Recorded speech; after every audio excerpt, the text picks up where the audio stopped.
सभी कक्षा के सभी धुरंधरों पढ़ाई वढ़ाई करो। हम आपके लिए लेके आ गए हिंदी के बहुविकल्पी महत्वपूर्ण प्रश्न।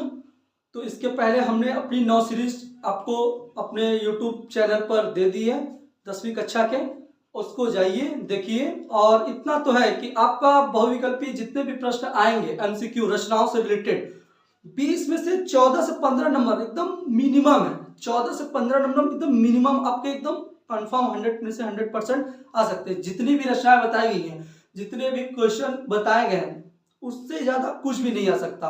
ऐसे ऐसी रचनाएं बताई गई हैं और खोज कर कि आपको इससे बेहतर कंटेंट और कहीं भी नहीं मिल सकता।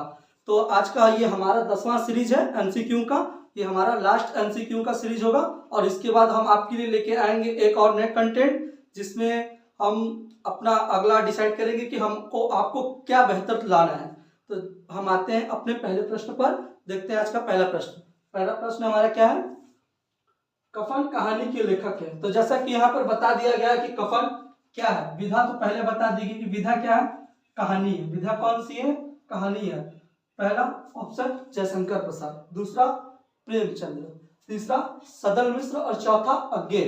तो जो हमारा कफन है वो विधा कौन सी है? कहानी। और इसके लेखक कौन है? मुंशी प्रेमचंद्र। कौन है? मुंशी प्रेमचंद्र।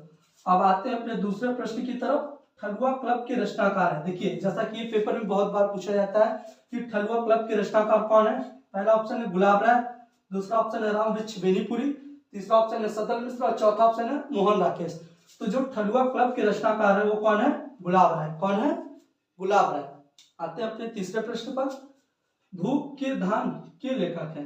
धूप के धान के लेखक है। तो धूप के धान पहले रचना क्या है? धूप के धान। इसके लेखक पूछ दिया। पहला ऑप्शन क्या है? गिरिजा कुमार माथुर, दूसरा क्या? वियोगी हरि, तीसरा नरेंद्र शर्मा, चौथा जयप्रकाश भारती।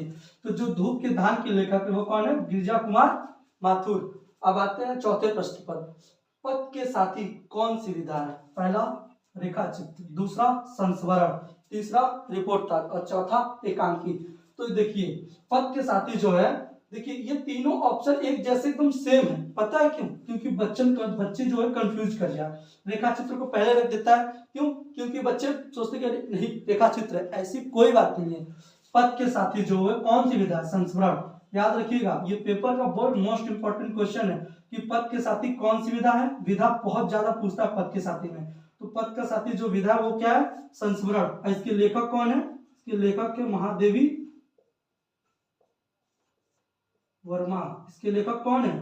महादेवी वर्मा। यदि लेखक पूछ दे इसके लेखक कौन है तो महादेवी वर्मा। अब आते हैं अपने पांचवें प्रश्न पर। धूप के पांव पीछे के निबंधकार है। पहला ऑप्शन श्याम सुंदर दास, दूसरा ऑप्शन हरिशंकर प्रसाद, तीसरा ऑप्शन अमृतलाल नागर और चौथा ऑप्शन धर्मवीर भारती। तो जो भूत के पांव पीछे है, पहले तो देखिए विधा कौन सी है? विधा निबंध है। तो भूत के पांव जो पीछे है विधा क्या है? निबंध है। और इसके लेखक जो है वो कौन है? हरिशंकर प्रसाद। ठीक है। अब आते हैं अपने छठवें प्रश्न पर। प्राणों का सौदा के रचनाकार है। पहला ऑप्शन रामवृक्ष बेनीपुरी, दूसरा ऑप्शन श्री राम शर्मा, तीसरा ऑप्शन सदल मिश्र और चौथा ऑप्शन अज्ञे। तो जो प्राणों का सौदा है वो किसने लिखे था? श्री राम शर्मा ने। याद रखिएगा, जो प्राणों का सौदा है के रचनाकार है वो श्री राम शर्मा। लेकिन श्री राम शर्मा को एक और जिससे भी श्री राम शर्मा जो है वो एक और चीज के लिए भी प्रसिद्ध है। क्या? शिकार साहित्य के लिए। ये लेखक जो है श्री राम शर्मा, ये किसके लिए प्रसिद्ध है? शिकार साहित्य। याद रखिएगा, यदि पूछ देगा पेपर में कि शिकार साहित्य के लिए प्रसिद्ध लेखक कौन है, तो याद रखिएगा श्री राम शर्मा जो वो शिकार साहित्य के लिए क्या है? प्रसिद्ध लेखक है। तो आते हैं अब अपने सातवें प्रश्न की तरफ। तो आइए आते अपने सातवें प्रश्न की तरफ। तो सातवां प्रश्न हमारा क्या है?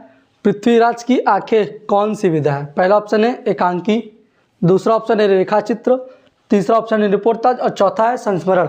तो क्या पूछा है कि पृथ्वीराज की आंखें कौन सी विधा? तो विधा के बारे में पूछा है। तो जो पृथ्वीराज की आंखें हैं वो हमारा क्या है? एकांकी। ठीक है। अब आते हैं अपने 8वें प्रश्न की तरफ। 8वां प्रश्न क्या है हमारा? जन्मेजय का नाग्यज्ञ नाटक के लेखक है। ठीक है। तो देखिए, विधा को बता दिया गया है कि विधा कौन सी है? नाटक है। अब पूछ रहा है कि इसके लेखक कौन है। तो पहला ऑप्शन है जयशंकर प्रसाद, दूसरा ऑप्शन है मुंशी प्रेमचंद्र, तीसरा ऑप्शन है अज्ञे और चौथा ऑप्शन है राहुल सकृत्याल। तो जन्मेजय का जो नागयज्ञ है उनके लेखक है जयशंकर प्रसाद। कौन है? जयशंकर प्रसाद। अब आते अपने 9वें प्रश्न की तरफ। 9वां प्रश्न हमारा क्या है? विनय पत्रिका के रचनाकार है। विनय पत्रिका के रचनाकार ऑप्शन गोस्वामी तुलसीदास, दूसरा ऑप्शन कबीरदास, तीसरा ऑप्शन सूरदास और चौथा ऑप्शन रसखान। तो जो विनय पत्रिका के रचनाकार हैं वो हैं गोस्वामी तुलसीदास। कौन है? गोस्वामी तुलसीदास। अब देखते हैं अपना 10वां प्रश्न। कादम्बिनी पत्रिका के संपादक हैं। देखिए कादम्बिनी पत्रिका के संपादक पूछा है, तो पहला ऑप्शन क्या है? बद्री नारायण चौधरी, दूसरा ऑप्शन क्या है? राजेंद्र अवस्थी, तीसरा आचार्य महावीर प्रसाद द्विवेदी और चौथा कमलेश्वर। तो देखिए कादम्बिनी देख के बच्चे क्या करते हैं? बद्री नारायण चौधरी को मारते हैं, एकदम गलत है। पूछा क्या है? कादम्बिनी। तो कादम्बिनी पत्रिका के जो संपादक हैं वो है राजेंद्र अवस्थी। कौन है? राजेंद्र अवस्थी। बद्री नारायण चौधरी हैं, बद्री नारायण चौधरी भी हैं, इनकी भी एक पत्रिका, इनकी ही पत्रिका है एक, जिसका नाम है आनंद, उसका नाम है आनंद कादम्बिनी।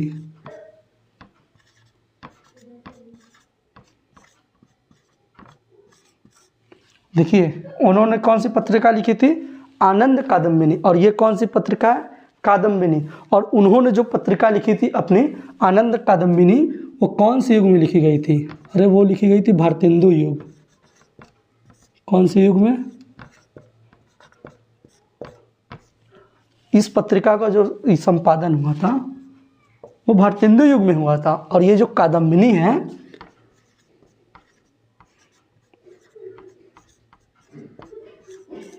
कादम्बिनी पत्रिका, इसका संपादन हुआ है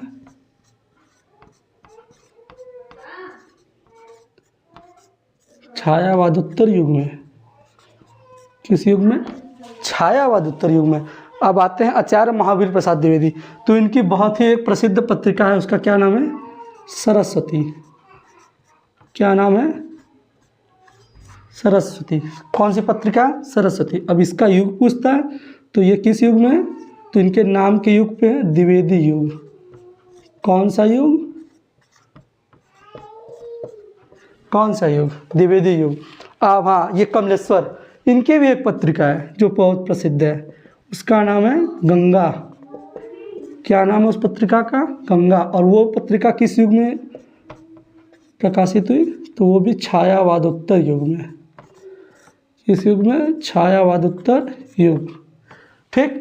तो देखिए जो हमारा कादम्बिनी पत्रिका का संपादन है वो राजेंद्र अवस्थी ने किया, लेकिन किस युग में? छायावादोत्तर युग में। आनंद कादम्बिनी जो था उसके लेखक है बद्री नारायण चौधरी, और उन्होंने किस युग में किया? भारतेंदु युग में। और सबसे फेमस जो क्वेश्चन है पत्रिका से रिलेटेड, आचार्य महावीर प्रसाद द्विवेदी से पूछता है कि सरस्वती पत्रिका के संपादन कौन है? तो आचार्य महावीर प्रसाद द्विवेदी हैं। या पूछ देता है कि सरस्वती पत्रिका किस युग में संपादित हुई? तो द्विवेदी युग में। हाँ, और इससे कमलेश्वर से पूछेगा तो कमलेश्वर का गंगा पत्रिका, और संपादन किस युग में? छायावादोत्तर युग में। तो ये आज का हमारा 10वां सीरीज हुआ